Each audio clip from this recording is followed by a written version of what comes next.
Part 1. Origins, the birth of a shadow. The sun of Sicily has always been merciless. It beats down on the golden hills, dries the earth, and hardens the souls who walk upon it. It was here, in the heart of Corleone, a small town surrounded by rocky terrain and vineyards, that a child was born who would one day rule an empire of shadows. His name was Bernardo Provenzano, though in time, the world would know him only as Bernardo Provenzano, the tractor, a nickname earned for the way he crushed everything in his path, slow and unstoppable. But in the beginning, he was just another boy running barefoot across the dusty roads of Sicily. Childhood in Corleone. Bernardo's family was poor, like most families in Corleone in the 1930s and 40s. His father worked the land, breaking his back for a few lire, while his mother raised the children with stern discipline. The Provenzanos lived in a stone house with no luxury, only survival. Hunger was a constant shadow in those years. The young Bernardo was quiet, watchful. Other children played, laughed, and chased each other, but he was the one who stood aside, observing. He didn't speak much, but when he did, his words carried weight. Even as a boy, there was something unsettling about his calmness. Corleone was no ordinary village. It was the cradle of the Mafia. Every alleyway, every church, every olive tree had seen blood spilled in the name of honor and power. Children grew up listening to whispers of men who vanished overnight, of families who lived under the rule of fear, and of bosses whose orders carried more weight than the government itself. For young Bernardo, violence was not shocking. It was the background noise of life. The seeds of loyalty and fear. At school, Provenzano was known as clever but distant. He rarely raised his hand, yet teachers remembered his sharp eyes and perfect memory.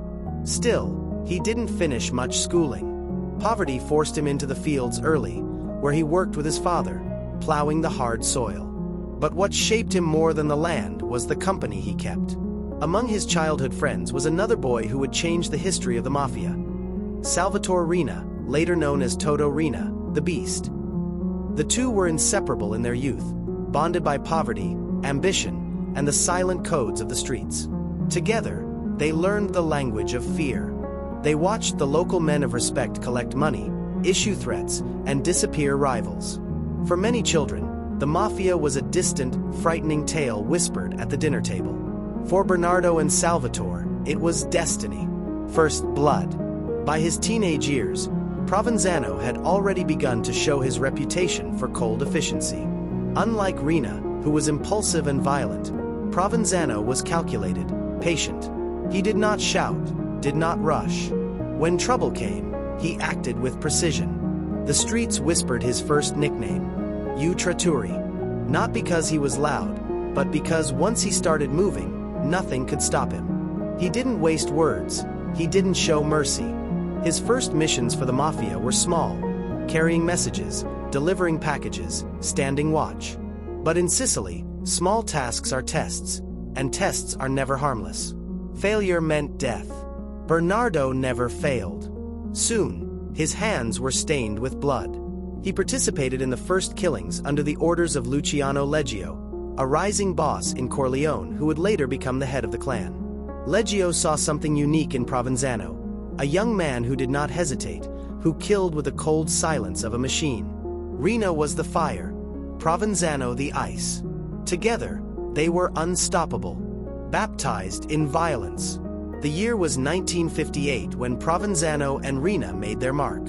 Luciano Leggio ordered the assassination of Michele Navarra, the old boss of Corleone. It was a turning point, the violent takeover of the clan. On that day, the streets of Corleone trembled. Navarra was gunned down in a ruthless ambush, and the message was clear. A new generation was rising, merciless and untouchable.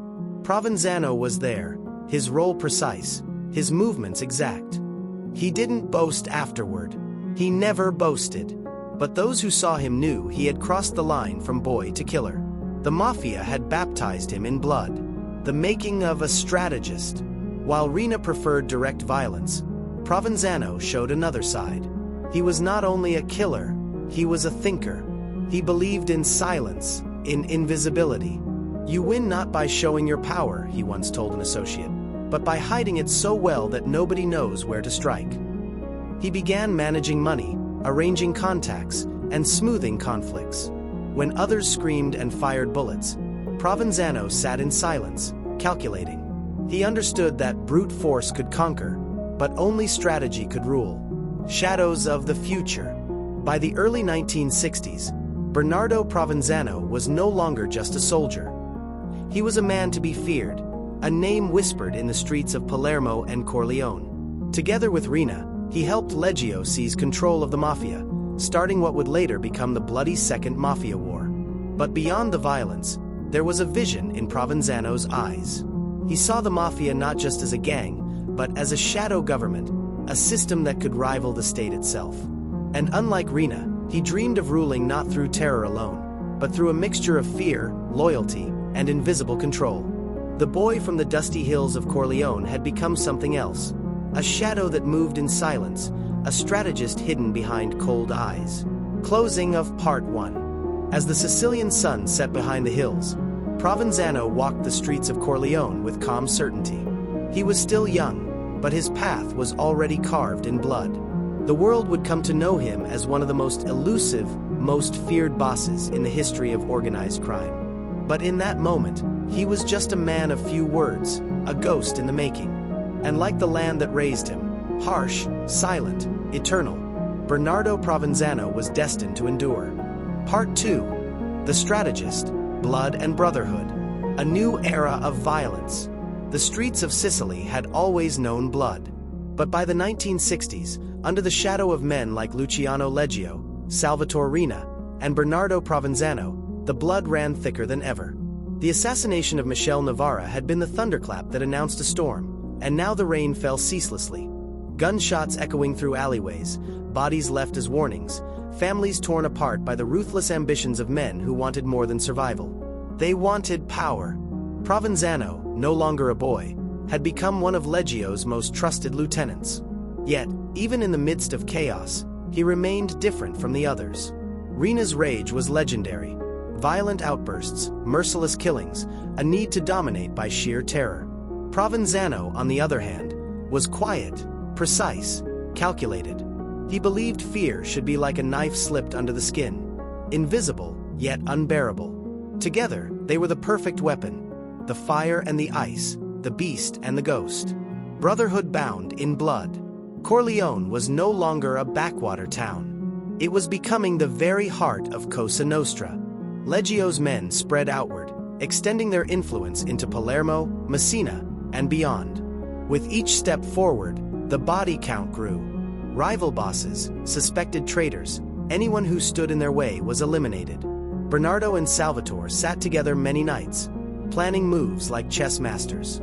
They rarely argued, each understood the other. Rina needed someone to temper his fury, and Provenzano needed someone ruthless enough to execute the plans. Their bond was unshakable, forged in poverty, violence, and the dream of ruling Sicily. One evening, in a candlelit farmhouse outside Corleone, Provenzano broke his silence after hours of listening to Rina rant about rivals. "Fear burns fast," he said. "But respect lasts longer. If we want to hold Sicily, we must rule with both." Rina smirked. "Respect comes from the barrel of a gun." Provenzano did not argue. He never argued. But inside, he knew, guns could win battles, but only strategy could win wars. The expansion. The Corleonesi, Leggio's faction, began to infiltrate Palermo, the jewel of Sicily.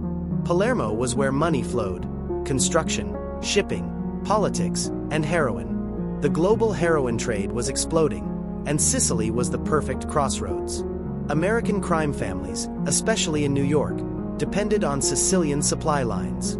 Whoever controlled Palermo controlled fortunes. Provenzano played a vital role. He handled logistics, ensured shipments moved smoothly, and cultivated contacts beyond Sicily. He wasn't just a killer anymore. He was becoming a businessman cloaked in shadows. His vision was bigger than Rina's thirst for blood. At the same time, violence reached new heights.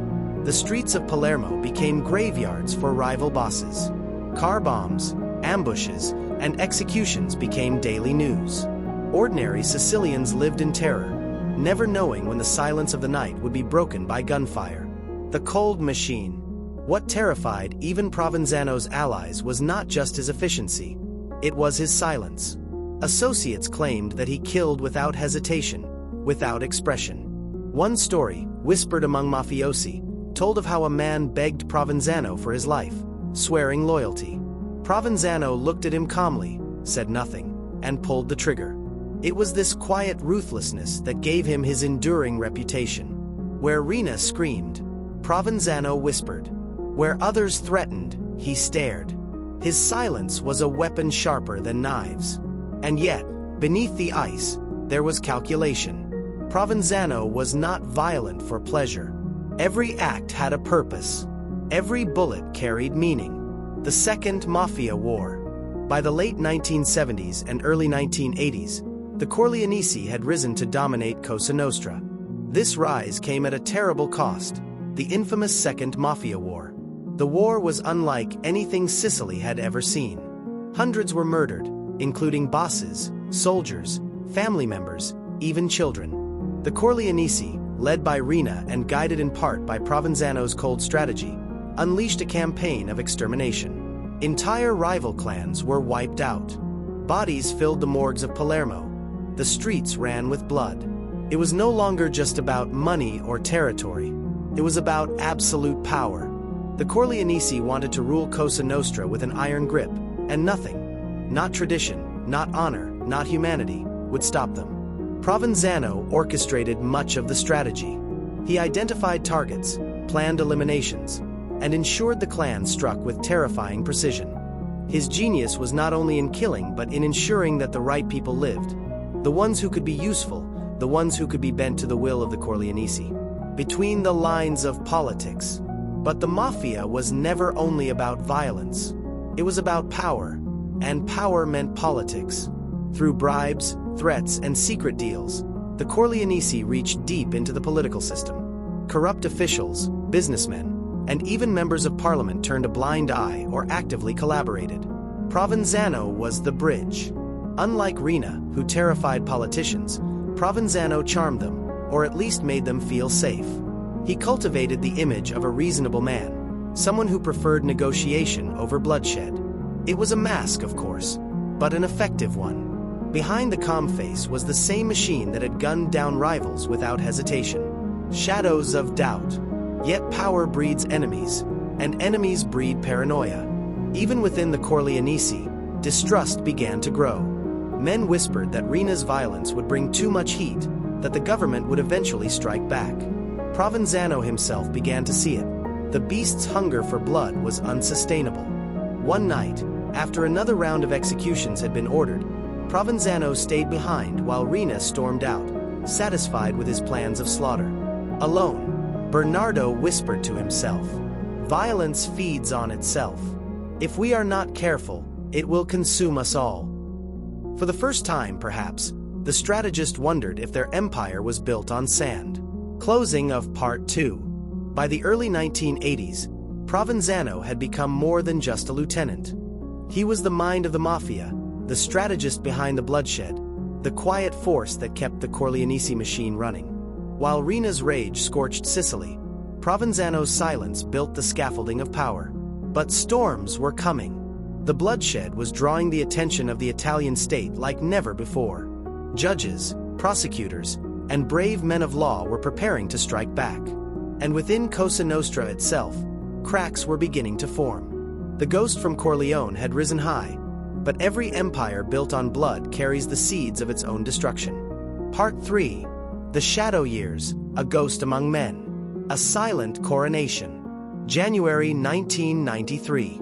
Salvatore the Beast Rina, the most feared man in Italy, was finally in chains. His capture shocked the world, but for the Sicilian Mafia, it created a vacuum, a dangerous silence. Who would take control of Cosa Nostra now that its bloodthirsty king had fallen? Into that silence stepped a ghost. Bernardo Provenzano, unseen by most mafiosi for years, emerged not in person but in whispers, in rumors, in notes. There was no dramatic gathering, no bloody coronation. Instead, like a shadow gliding across a wall, Provenzano simply became the boss. He was not crowned, he was assumed. Unlike Rina, who bathed in fear and violence, Provenzano embraced invisibility. He didn't roar, he whispered. And in the whisper, he built an empire greater than Rina's ever was. The age of Pizzini. His voice was never heard directly. No phone calls. No meetings in crowded streets. No public appearances. Instead, Provenzano ruled through Pizzini. Small handwritten notes passed secretly from hand to hand. Each note was cryptic, often coded, signed with a simple blessing. With affection, B. Orders of life and death. Instructions for million-dollar investments. Strategies for infiltrating governments. All reduced to a scrap of paper folded into a shepherd's hand or hidden inside a loaf of bread. The Pizzini became his weapon. Silent, untraceable, effective.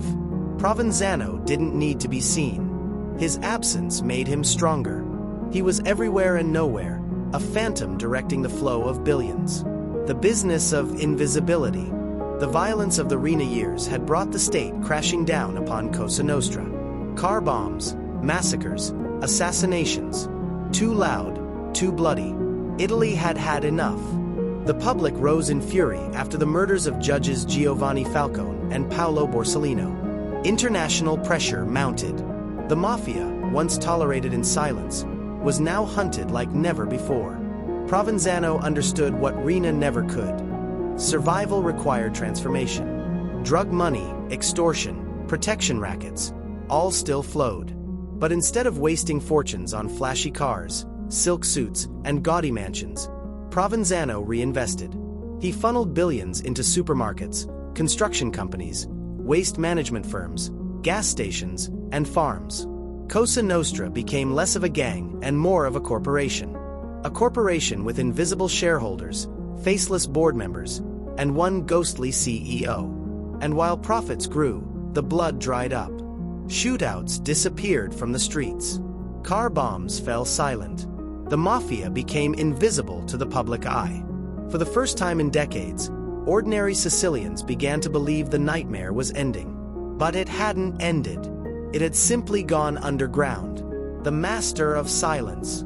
To his men, Provenzano was both feared and revered. He rarely met anyone in person. When he did, he appeared as an aging farmer, dressed in worn clothes, carrying himself with the humility of a peasant. Yet everyone knew that behind his quiet demeanor was the most powerful criminal mind Italy had ever seen. He insisted his followers remain discreet. No flamboyance. No unnecessary killings. Every death risked exposure. Every loud gesture drew attention. Some hated this approach, calling him weak, too cautious, too invisible. But others understood the genius. With silence came survival. And with survival came power. The boss of bosses had rewritten the code. Not violence, not spectacle, but invisibility as the supreme form of power. The seeds of rebellion. But silence comes at a cost. By the late 1990s, younger mafiosi began to grow restless. They had grown up in the era of violence, raised on the myth of Rina's brutality. To them, Provenzano was a ghost, an old man scribbling notes in farmhouses. Many had never even seen his face. Some doubted he existed at all. A rival emerged, Salvatore Lo Piccolo, charismatic and bold, living openly in Palermo, the heart of Sicily. Where Provenzano hid, Lo Piccolo thrived in the spotlight. He offered a return to pride, to blood, to the old ways. A quiet civil war began, not with bullets, but with ideology. Should the Mafia remain invisible, quietly amassing wealth? Or should it reclaim its throne with violence and fear? Provenzano maneuvered with the patience of a chess master. He isolated dissenters, cut off their alliances, and used decades of personal debts to keep many loyal. He avoided another Mafia war, but at the cost of showing cracks in his authority. The ghost was powerful, but ghosts cannot touch the living forever. Whispers of a deal. Among the most disturbing rumors of the shadow years was the possibility of a pact, a secret negotiation between the Mafia and the Italian state. The theory went like this. After the massacres of 1992 to 93, someone inside the state reached out to Provenzano. The Mafia would end its campaign of terror. In return, the state would ease its crackdowns, allow Provenzano to live undisturbed, and permit Cosa Nostra to continue its business quietly. No definitive proof has ever emerged. Testimonies conflict, evidence is murky, and courts remain divided. But the silence that followed Rina's arrest, the sudden disappearance of bloodshed, was suspicious. For 43 years, Provenzano evaded capture. 43 years. A lifetime in hiding, and yet always one step ahead of the police, of informants, of betrayals. Was he simply that good? Or did someone in power prefer him free, as long as the Mafia kept its violence in check? The truth remains buried, like so many Sicilian secrets, under layers of silence. The farmer of Corleone. To the world, Provenzano no longer existed. But in the hills of Corleone, in crumbling farmhouses surrounded by olive groves and citrus trees, the ghost walked. He lived simply, almost monastically. A wooden table, a crucifix on the wall, a bed no bigger than a coffin. He ate bread, cheese, and vegetables, never indulging in luxury. His disguise was his poverty. Who would believe that the most powerful boss in Europe lived like a shepherd? And yet, from these humble farmhouses, billions of dollars moved like invisible rivers through banks, shell companies, and international trade. The peasant clothes were a costume. The silence was a mask. Behind them was the mind of a ruler. Closing of Part 3. For more than a decade, Provenzano ruled as the ghost of Corleone. No massacres, no bloody headlines, no public face. Just notes passed in silence, fortunes built in the shadows, and an empire hidden beneath the surface of Sicilian life. But ghosts cannot remain forever.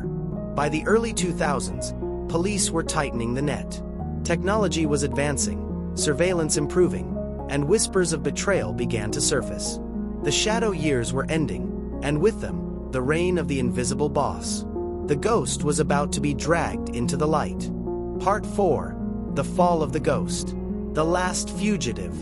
By the early 2000s, Bernardo Provenzano was more myth than man. He had not been photographed in half a century. To young mafiosi, he was a legend, a whisper, a ghost who lived in the cracks of Sicily. And yet, despite decades of hiding, he was still the unquestioned boss of Cosa Nostra. The pizzini still arrived, folded carefully, carried by shepherds, priests, and loyal couriers. Each note bore his blessing, each note carried his authority. But time was catching up with him. Provenzano was nearly 70 years old. His health was failing: prostate cancer, trembling hands, blurred vision. For a man who had built an empire on invisibility, even illness became dangerous. He needed doctors, medicine, injections, and every human need left a trace. The ghost was leaving footprints. The net tightens. Italian authorities had learned their lessons from the brutal 1980s and 1990s. This time, they hunted Provenzano not with tanks or raids, but with patience, surveillance, and technology. They monitored his relatives, tapped phones of distant cousins, followed bread deliveries to remote farmhouses. They tracked whispers, rumors, even the faint handwriting of pizzini intercepted by chance. Slowly, the circle closed. By 2006, police narrowed his hideout to a cluster of farmhouses near Corleone. One in particular drew their attention: an abandoned building hidden among olive groves. No electricity, no running water, just a crumbling stone house, perfect for a ghost. They watched it for weeks. They saw a farmer arrive with food, a doctor with medicine, couriers with envelopes. Each step brought them closer. The betrayal. In every mafia story, the end comes the same way: betrayal. For Provenzano, it was no different. Someone in his circle, perhaps tired of decades of hiding, perhaps lured by money, gave just enough information to lead investigators to his exact refuge. On the morning of April 11, 2006, elite police units surrounded the farmhouse. Helicopters circled overhead. Snipers positioned themselves among the trees. The quiet hills of Corleone were about to witness the end of an era. The capture. The door splintered open. Inside, they found him sitting at a wooden table, frail, dressed like a farmer in worn clothes. A crucifix hung on the wall. Papers and religious books lay scattered across the room. The ghost did not resist. He looked at the officers with tired eyes and said softly, It's over. After 43 years on the run, the most elusive mafia boss in modern history was in chains. The world watched in shock. The newspapers called it the fall of the last godfather. Television screens filled with the image of an old man, handcuffed, escorted by masked officers. The phantom of Corleone had been dragged into the light. The empire exposed. From his hideout, investigators seized thousands of pizzini, notes with codes, names, instructions, a blueprint of decades of mafia business. They revealed a vast network of companies, politicians, bankers, and mafiosi all tied to Provenzano's invisible hand. What astonished the public most was not his violence, but his restraint. Provenzano had shown that the mafia could thrive without car bombs and massacres. By cloaking himself in humility and silence, he had built an empire larger and more profitable than Rena's ever was. The farmer of Corleone had been richer than any king. The trial of a ghost. In court, Provenzano was more shadow than man. His voice trembled, his body weakened by illness. He rarely spoke, often nodding silently, sometimes whispering prayers. To prosecutors, he was the living symbol of Cosa Nostra's resilience. To many Sicilians, he was proof that justice, though delayed, eventually arrives. And yet, others whispered that his capture came too late. Decades had passed. Generations had suffered. Too many judges, journalists, and innocents had been killed before the state finally caught its ghost. For some, Provenzano's arrest was a victory. For others, it was an indictment of how long the mafia had been allowed to survive in silence. The end in chains. Bernardo Provenzano spent his final years in prison hospitals, guarded but broken. His health declined steadily. By 2012, he could barely recognize visitors. Dementia clouded his once calculating mind. The ghost who had ruled Sicily from the shadows now drifted in the fog of his own fading memory. On July 13, 2016, at the age of 83, Provenzano died in a prison ward in Milan. No fireworks, no bloody vendetta, just silence, the way he had lived, the way he had ruled. Legacy of the ghost. What remains of Provenzano is a paradox. He was ruthless, yet cautious. Invisible, yet omnipresent. A peasant who ruled like a king. A criminal who disguised himself as a farmer while running one of the most powerful criminal empires in modern history. To some, he will always be remembered as the man who saved Cosa Nostra from destruction by ending its wars and silencing its violence. To others, he was proof of the mafia's corruption of the state, a symbol of betrayal, complicity, and silence. His reign proved one terrifying truth. The mafia does not always need bullets to dominate. Sometimes, all it needs is patience, silence, and the steady hand of a ghost. Closing of Part 4.